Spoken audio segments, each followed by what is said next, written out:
Well, I'm here on set now, joined by Peter Hefele from the Martens Centre. Lovely to have you with us. Thank you so much.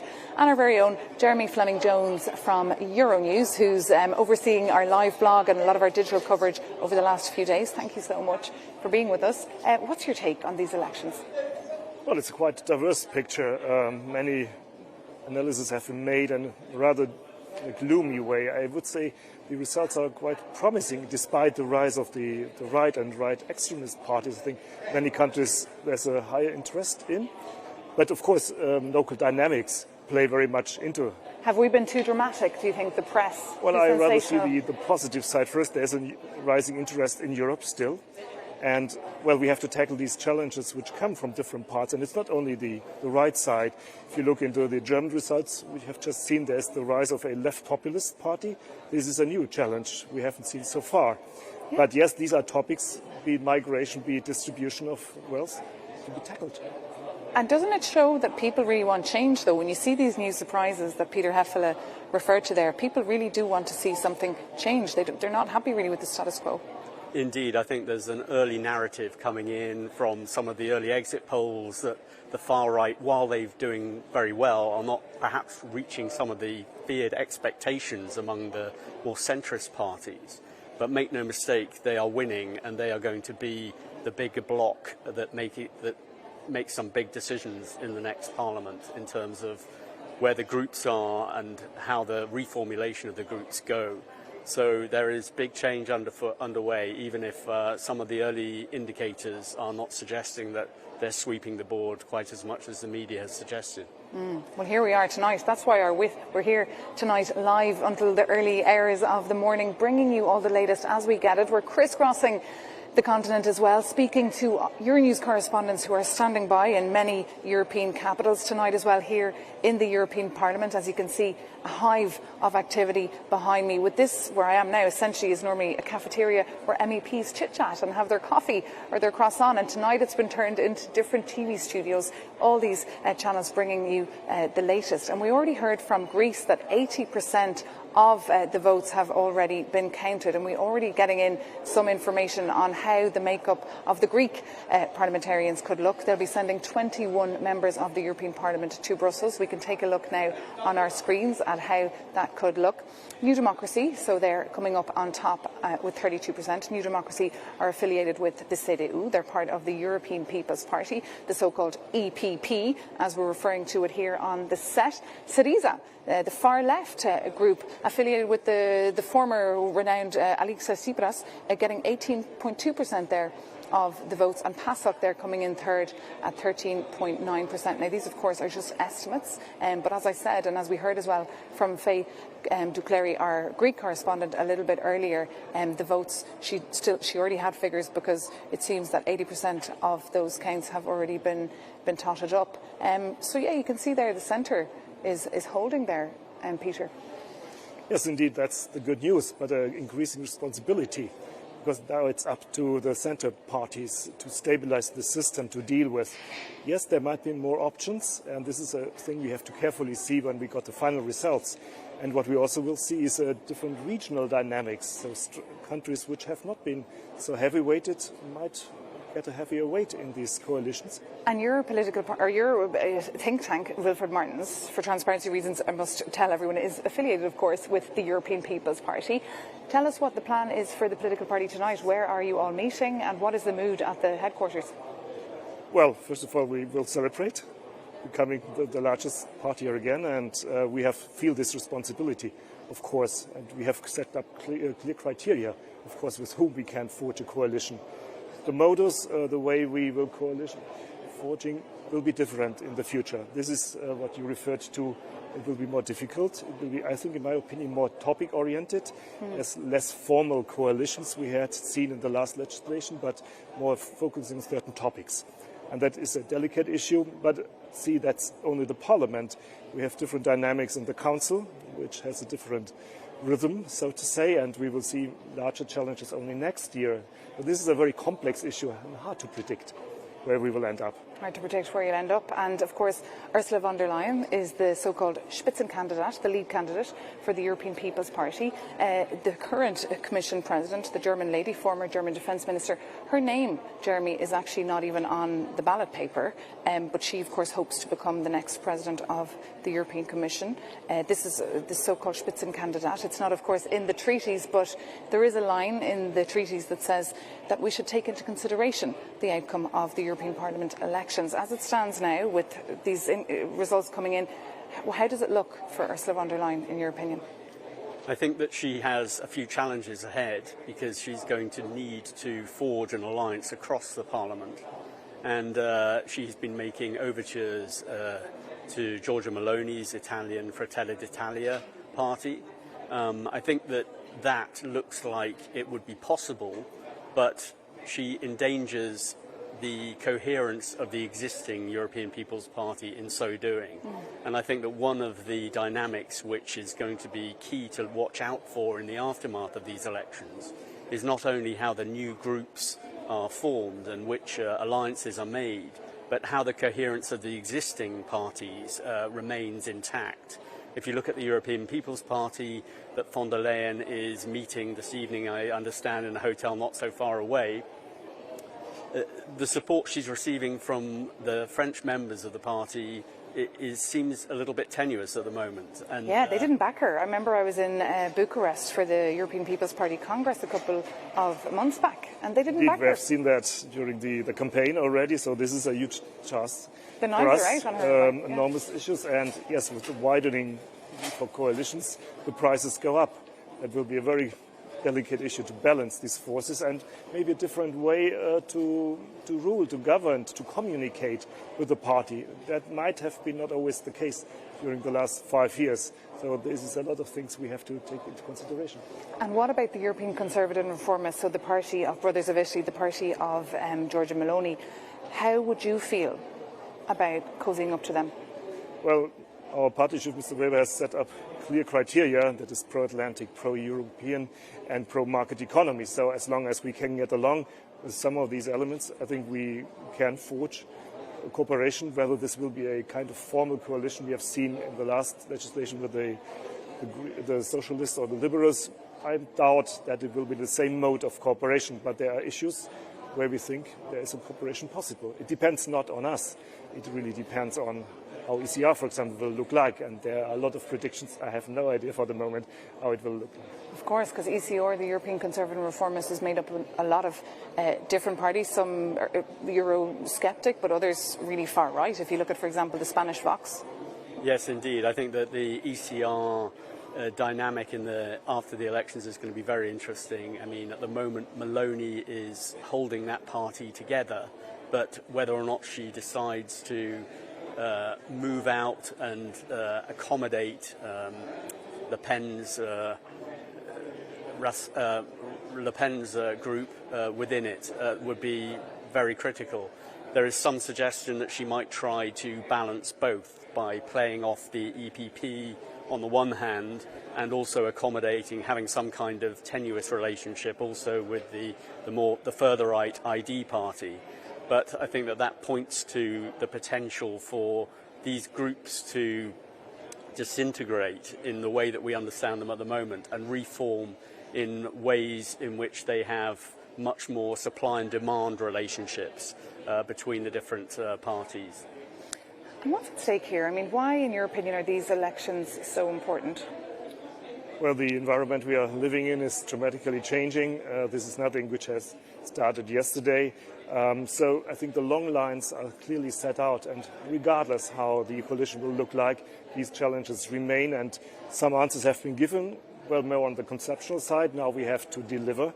We have to implement, to monitor what is working. I think this will be the major focus on the next 5 years. Less regulations, less new ideas. I think a lot of things are on the track.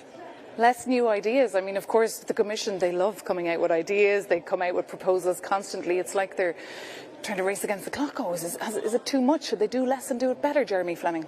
I don't think that the ideas are going to be the thing that matters the most in the next 6 months. The immediate challenge that's posed by the war on the borders of Europe is going to be the critical issue.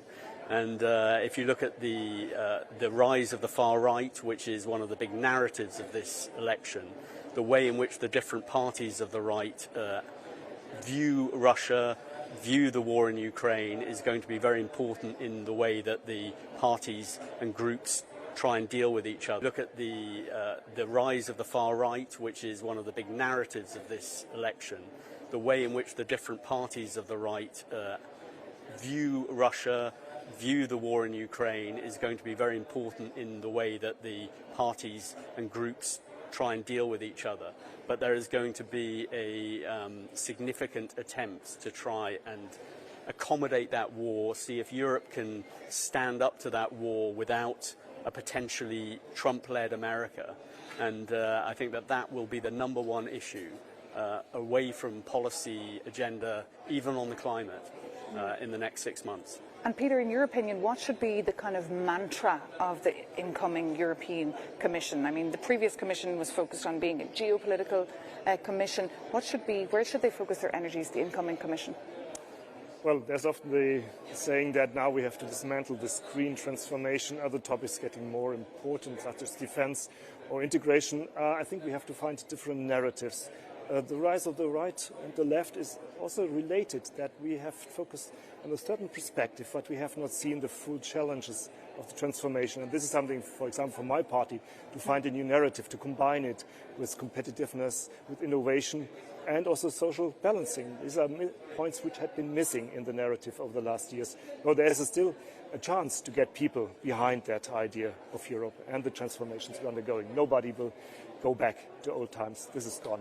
Nobody will go back to old times. Peter Hefele, and you're also a German citizen, and we were looking earlier at the exit polls coming in from Germany. If you've just joined us, we can share them with you there on your screens and take a look together with my guests here in the studio, Jeremy Fleming-Jones and Peter Hefele from Wilfried Martens Centre. If you look there, the CDU, so the Christian Democrats, looks like they're doing very well in those estimates at 29.5%. The AfD, then the Alternative for Deutschland, 16.5%. The Socialists down at just 14%, and then the Greens, die Grünen, at 12%, and then the FDP right at the bottom there with just 5%. That's the estimates there coming in from Germany. Peter, is that kind of more or less what you had predicted? Yes, that's quite precisely what had been predicted.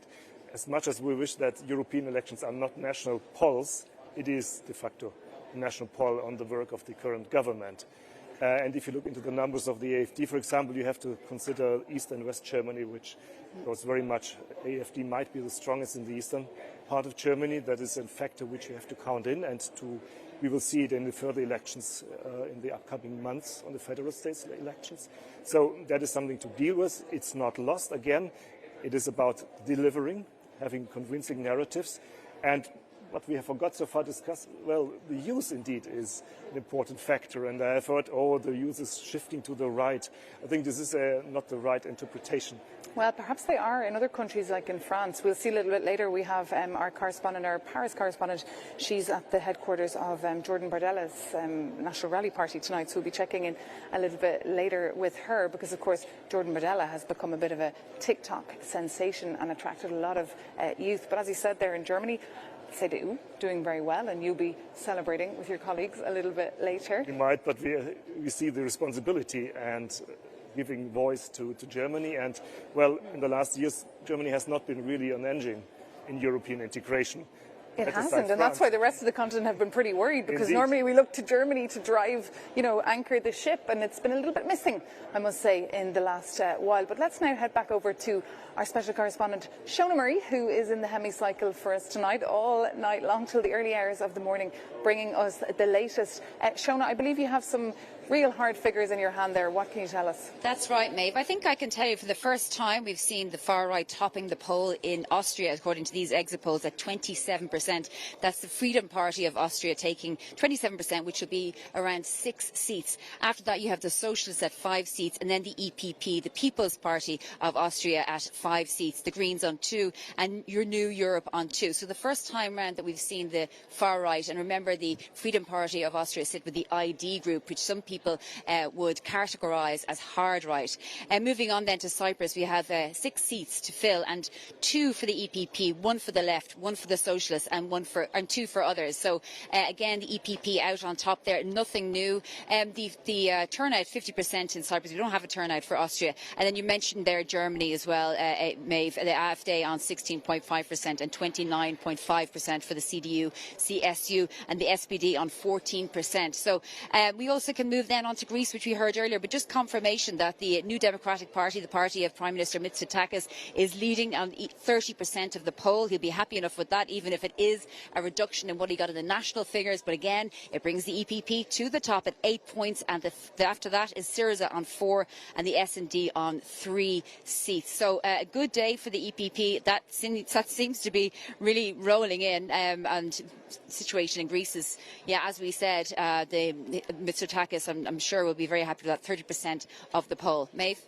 A good day for the EPP, for the European People's Party. We're sitting here, Shona, on set with Mr. Peter Hefele, who's from the Wilfred Martens Centre, the think tank affiliated with the EPP. So you've got a smile on your face as you hear that report there from Shona Murray. Shona, just stay with us there. I'd like to ask you about Ireland, because Ireland, of course, voted back on Friday, but they also had local elections, so they only started counting on the European Parliament elections as of today. Is there anything you can tell us already on how the votes are going in Ireland? Well, Ireland, very interestingly, uses proportional representation, single transferable votes. So it takes a long time for these votes to be counted, particularly in a constituency like Dublin, where there's over 20 candidates and you give your various preferences, and as people aren't voted in, they get eliminated. Those votes are distributed. So essentially what my point is that we won't know the full results for Ireland potentially until Tuesday, because what I've heard is that the far left, the left group, Sinn Féin, would likely take 3 seats. There's 14 seats in total, and then the EPP will remain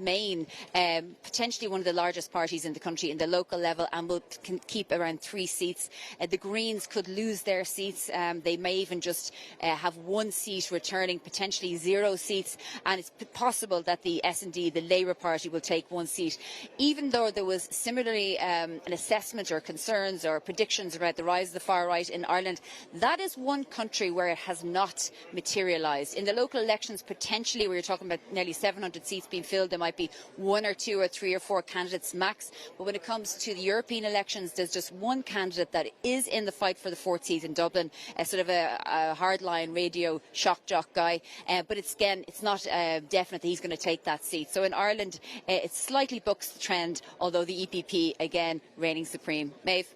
Shona Murray, thank you so much for that. We'll be back to you a little bit later, but let's just get a reaction there from Peter on this good night so far for the EPP. Yeah, Ireland is a difficult case. Indeed, politically, we suffered a lot of losses. We slightly regained.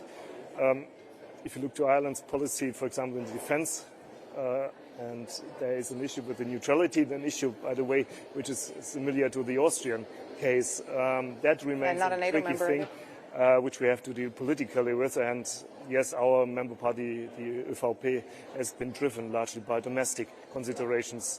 That remains a challenge for many of our member parties to get them behind our ideas and to find a convincing line, not to give too much into these domestic issues, but to see the overarching topics. The overarching topics. And Jeremy, of course, at Euronews we've been looking at polls and speculations for the last couple of weeks. As you hear the actual hard facts come in tonight, are you surprised, or was it more what you were thinking? Well, I think that we just heard there from Shona on the Austrian situation, where I think that the People's Party, your members, have lost a couple of seats, and they've dropped down from 7 to 5 seats. And I think that there was some concern in Austria that they might lose 3 seats and go down to 4.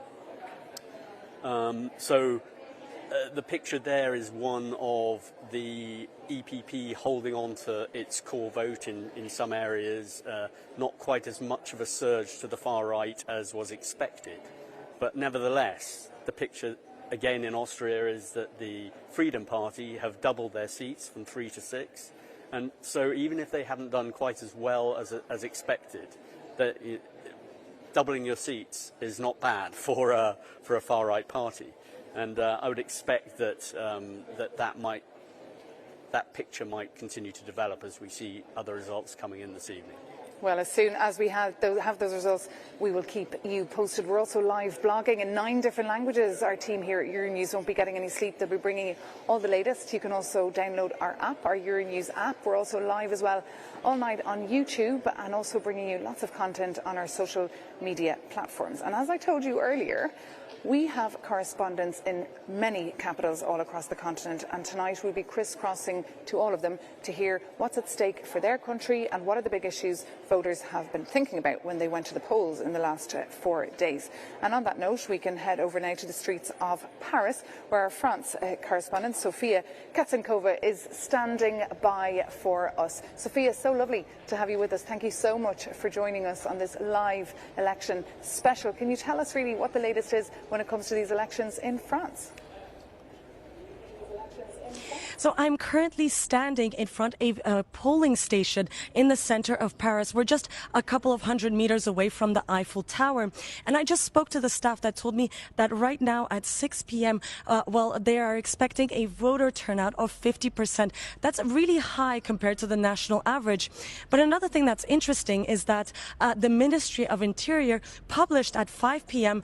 The voter turnout rate, and it's breaking all records, 42.5%. That's 2 points above the last EU election in 2019. It's the highest voter turnout since the beginning of these EU elections in France. And some of the voters I spoke to today told me that they really felt encouraged to come out and vote as a way to block the surge of the far right in France, which is currently headed by 28-year-old Jordan Bardella for the National Rally Party. Others told me that they felt that this vote was a vote of discontent against current President Emmanuel Macron and the way his government has handled certain key domestic issues like, for example, immigration, inflation, and also security. And other important numbers, 49.5 million voters are currently registered to vote this Sunday in France, and they will be electing 81 MEPs to Parliament. And they have a choice between 38 different parties. That's, again, breaking records for France for the EU elections this year. And the next update from the Ministry of the Interior with the initial results will be at 8 p.m. when the last polling stations open like this one right behind me in Paris will close. And, of course, I'll keep you updated with the latest from Paris. Thank you so much, Sophia. We look forward to your updates all through the night, because France, of course, another key, crucial country for the European Union. Emmanuel Macron, of course, all eyes on him and his party. We mentioned his party earlier not doing so well. A lot of discontent against him at the moment. But now we can move on from France and head over to Croatia, to the capital of Zagreb, where our correspondent Dusan Hadzi is standing by for us to give us the view from Croatia. Good evening. Lovely to have you with us. What more can you tell us?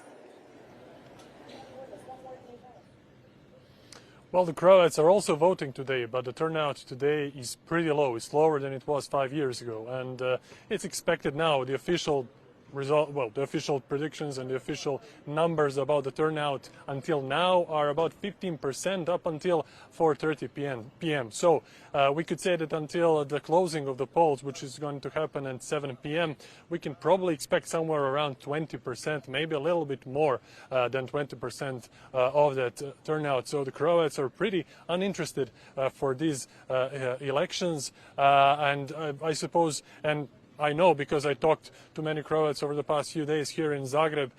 They're not that interested in they don't believe that the European Parliament can bring something good to their day-to-day lives. And also the parties in Croatia during the campaign were also addressing the national issues, not so much the issues that are concerning the European Union and the European issues. The only European issues that were addressed in this campaign were connected to agriculture, to climate change, and obviously to the security of Europe. But everything else that the parties who are participating in these Euro elections were addressing was connected to the national issues, which were also addressed at the parliamentary elections in April. They were just a short while ago. So pretty much that campaign from parliamentary elections came to the Euro elections as well. And everybody here, even now, is expecting presidential elections at the end of the year. So not so many interest among Croats for these elections, hence the turnout, which is going to be pretty low, probably among the lowest of the European Union countries in these elections. Okay, Dusan Hadzi Nikolic, they're reporting for us from Zagreb, telling us that only 20% of the Croats actually went out to vote, and they're really not interested at all in these elections. I mean, the Parliament has, of course, been trying to make these elections exciting. They've also been working with the apps. I mean, I don't know if you saw on YouTube or Instagram or Google today, you got a reminder that there was elections today, that you had to go and vote. What is the problem here? Why is there such a disconnect between these institutions here in Brussels and, of course, Strasbourg and Zagreb? Well, I think that on turnout there are two common themes that are seen time after time, and one is that the Eastern European countries in general tend to have a much lower turnout. I think the record was set by Slovakia with 13% in one election. So there is a tendency for the Eastern European countries to have lower turnout.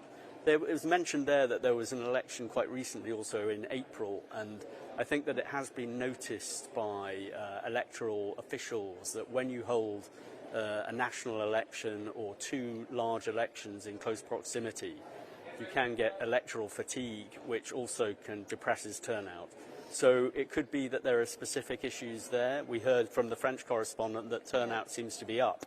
Yeah, I think the issue as well in many countries in the East is trust, or lack of trust in institutions and those working for as public servants. Just a brief comment, because I want to bring in a graph there. The other issue is the parties themselves. We blame often the citizens, the European citizens, but it's also the parties, how they communicate, how they abuse these kind of elections for other purposes. So they are in charge and responsibility to take the European identity inside and take that seriously. Otherwise, indeed, it's just another poll for the national elections. And often just a protest vote. But we can bring in now a graph from the Netherlands to see how they have been voting and see what the potential outcome of their votes could be. Of course, they were the first to go to the polls already back on Thursday. So, of course, we were all taking a look at those figures as they were coming in as well already on Friday. You can see the Freedom Party coming in second there, and the coalition between the Greens and the Socialists coming up on top there at 21.6%. That was quite a clever move, wasn't it, of the former Commissioner Frans Timmermans, who was in charge of the climate, to hook up with the Greens, his party, in order to try and wipe up some of those votes. But the Freedom Party of Geert Wilders getting 17.7% of the vote. Reaction to that? Well, reflecting the sometimes a bit weird election system and party system in the Netherlands. Well, it's confusing. I'm sure our viewers are just baffled already by the amount of figures and numbers and parties we are challenged to follow and to understand, and also thinking about dynamics and forging coalitions. As we've seen, some of the parties which had rising up very fastly, of course, have been lowered again. So this remains a very dynamic system, quite different from any other political system in Europe, I would say. Well, just, Jeremy, if we take a step back and there's a lot to process tonight. There's a lot of figures coming in. We're bombarding our viewers here with figures, numbers, political parties, countries, what's at stake. What are the big issues that they should be watching tonight? Why should they care about these elections? I think that there is a fundamental shift going on in this Parliament, and when Europe wakes up tomorrow morning, there will be a huge swathe of new MEPs who are going to change the way in which the existing status quo is done. And that's going to really fundamentally change the way that work is done in this Parliament, the way that politics is done in Europe, and it's going to be a significant change, I think. Significant change. Well, we'll keep an eye on it all as it unfolds with our live coverage here from the European Parliament in Brussels. We're live